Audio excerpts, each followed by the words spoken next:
abonné qui va bientôt se marier, qui m'a posé une question. Marthe, Karine, comment faire pour garder la flamme dans le mariage? Et ça, c'est une question qui m'a fait réfléchir. Hein, parce que quand j'étais encore célibataire, si tu m'avais posé la même question, j'allais beaucoup bavarder.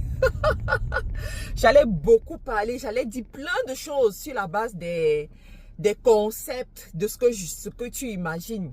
Mais une fois que je suis mariée, je pense que je ne devais plus trop bavarder en tout cas.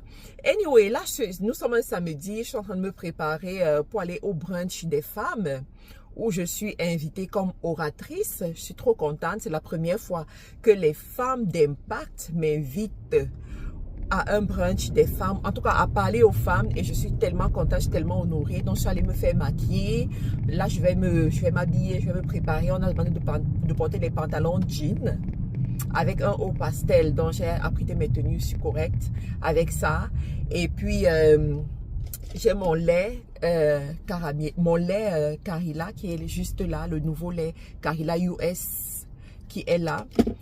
Et puis je veux répondre à cette question. Comment garder la flamme?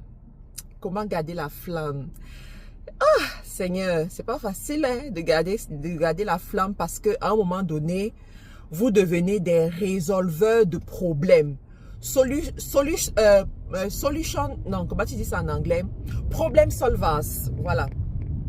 Problem solvers. Solution seekers. C'est ça que je voulais dire.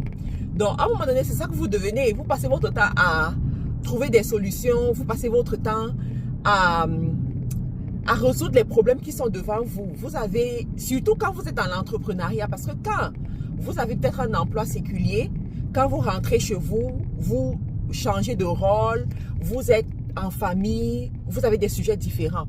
Mais quand vous êtes dans l'entrepreneuriat, à mon sens, c'est totalement différent parce que quand vous rentrez à la maison, vous rentrez avec les problèmes de la société. Vous continuez à discuter. Je vois par exemple mon mari et moi, des fois, on se lève le matin à 6 heures, on prie et on commence à parler des problèmes de la société. On commence à dire, ah, il y a telle chose. Est-ce que tu as reçu le mail? Est-ce que finalement tu as écrit à l'avocat? Est-ce que... Le soir, quand on doit manger, c'est la même chose.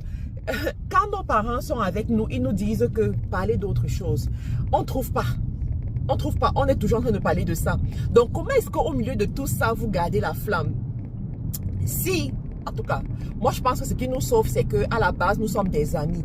Tu vois, nous sommes des amis, ça nous aide et tout.